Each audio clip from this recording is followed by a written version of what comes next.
And hello good people of the internet, it is I, Tommy Kelly, and this is Adventures in Woo Woo. And welcome once again to the wonderfulness that is a forest.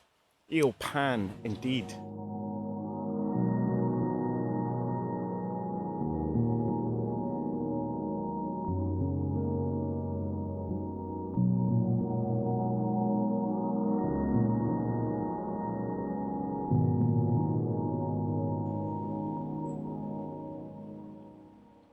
So welcome back to the forest. This is Ravensdale. I've been here a number of times in the vlog before, but it's been a long time since I've been here. It's been, whatever it is, 3 months since the lockdown, and probably previous to that I hadn't been there in a couple of weeks, maybe a month. Haven't been here.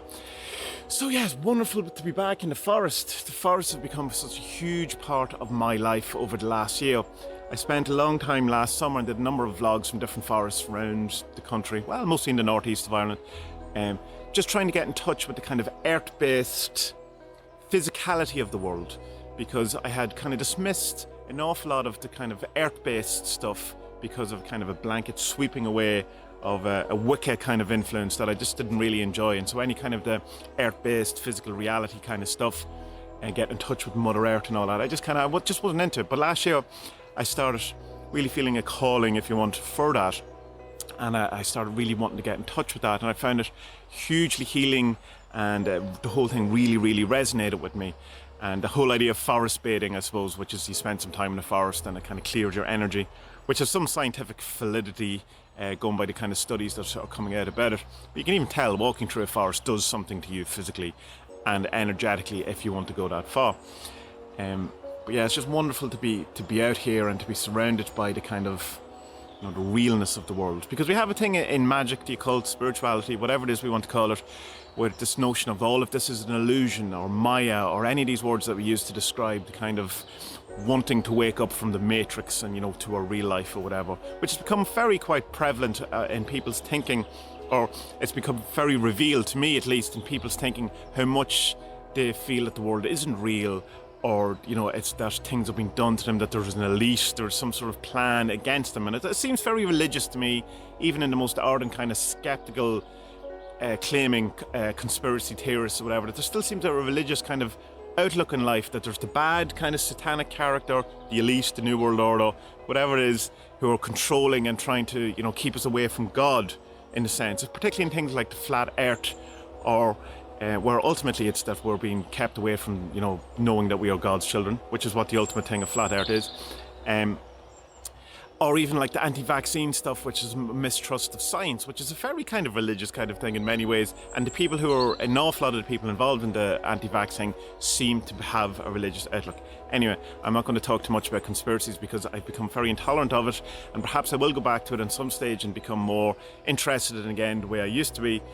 For now, I feel I need to be a lot more rational and skeptical in my outlook towards the world, because of things like this kind of spiritual bypassing idea of thinking that the world isn't real and it's something to escape from, rather than to be part of, and to be part of nature and stuff. And I think that kind of idea of thinking that the world is something we have to escape from comes from like the fall of man, and that we've been punished and been sent here.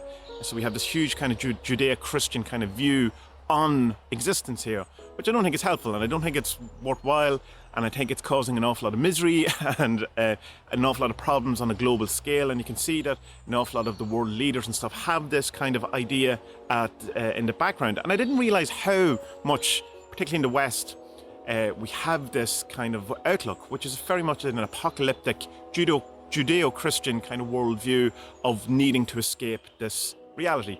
Even down to things like Elon Musk wanting to go to Mars, to get away from this kind of nightmare that is here.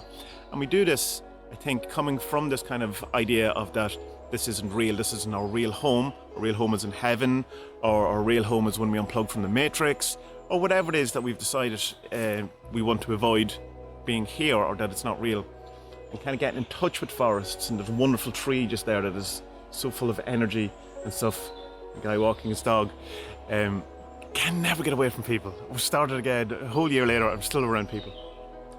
But that the realness of it and the connection you can have with the actual world, and that all that stuff that I dismissed about kind of Wicca or paganism or druidism or whatever, being that because I got lost in the kind of trap of all this is the Matrix, the illusion, the dream, and all of this, then when you get back in touch with that and you get grounded, you start seeing the pendulums from a reality transurfing point of view, that you're attached to it, that you're an adherent to. And I certainly was an adherent to a kind of an anti-mainstream media thing, or a conspiracy. But then you start seeing that that's the one big pendulum. The mainstream media kind of thing, the conspiracy, the social media, all of that's one big kind of pendulum. Once you kind of see that they're just the flip side of the same idea, that becomes very revealing, and it becomes very revealing for people who think they're rebelling against a particular idea when it's still feeding into the same idea.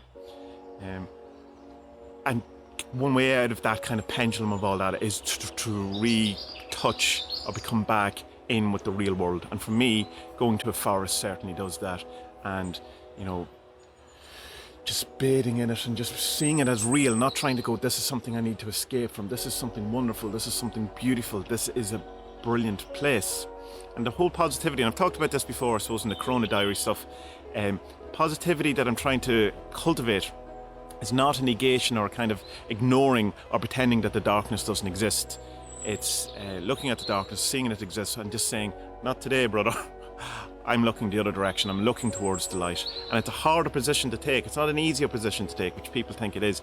The default position seems to be negative. And that, again, could be coming from the fact that we have this in the back of our minds thinking this is a place that we need to escape from, or this is a punishment, or this isn't real, or this is a dream that we need to wake up from, rather than grounding ourselves in the reality of living on the earth. Even if it is a matrix, even if it is a dream, even if it is all of those things, we're still here. And to kind of point at the world and go, it's a terrible place, or it's something that we have to get away from, or it's something that, is a prison, I think is at the root of an awful lot of both our personal problems and our societal problems, and particularly our ecological problems, because we have, I suppose, thinking going, well, it doesn't really matter. It's the spiritual bypassing. It doesn't really matter about it because it doesn't really exist. This is just a place that we have to be before we get to a real place. If you're a Christian, before we get to heaven, this is the, and it's just like, imagine we didn't have that thought. Imagine we go, well, this is our place. This is the only place we have. We better look after it. We better look after each other. We better come up with better systems of looking after each other, that we don't have what's going on in America at the minute, where we don't have, this massive inequality between people who have a different level of melatonin in their skin than other people, or whatever it is, and it's like, let's do better. And I think all of that has to start from, let's understand that this isn't a punishment, that this is real, that this is where we are, this is where our bodies are, this is where we're existing, this is the thing, and it's not somewhere to escape from, it's somewhere to make better.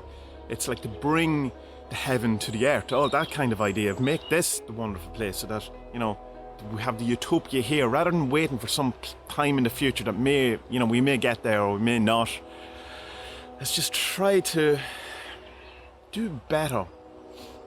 Go to both forests, connect with the actual earth. Remember that you're part of nature. We have also this kind of feeling that humans are outside of nature, and look at what it's doing to nature. Look what humans are doing to nature, and go, yeah, we are nature. It's nature doing it to nature. And I mean, we definitely can do better, I'm not saying that, but we've kind of separated ourselves from all of this, as if we're different, as if we're beings or entities that exist in this kind of place called nature, that, we're destroying it, and we're terrible people, and we're like, we're that whole thing, we're cancer on the planet, and human beings are a problem and all that.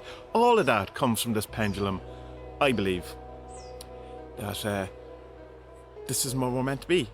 And I think this is exactly where we're about to be. And we're here, and we have to do better out of it. And I'm going to make some offerings to Pan, who is my chosen god.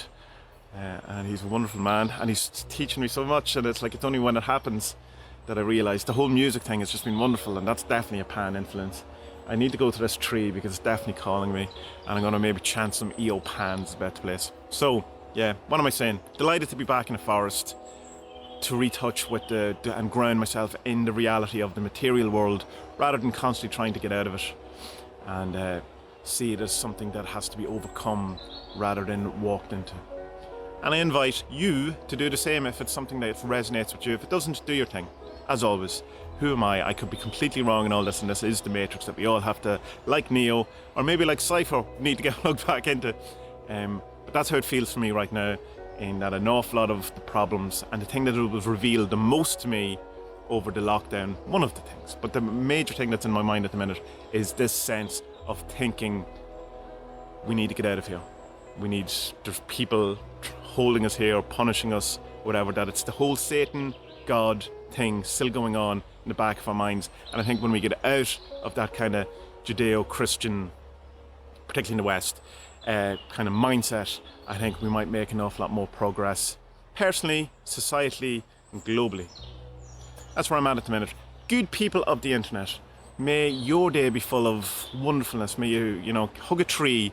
May a bird sing to you the most wonderful song you've ever heard in your life. May a butterfly teach you something about the wind.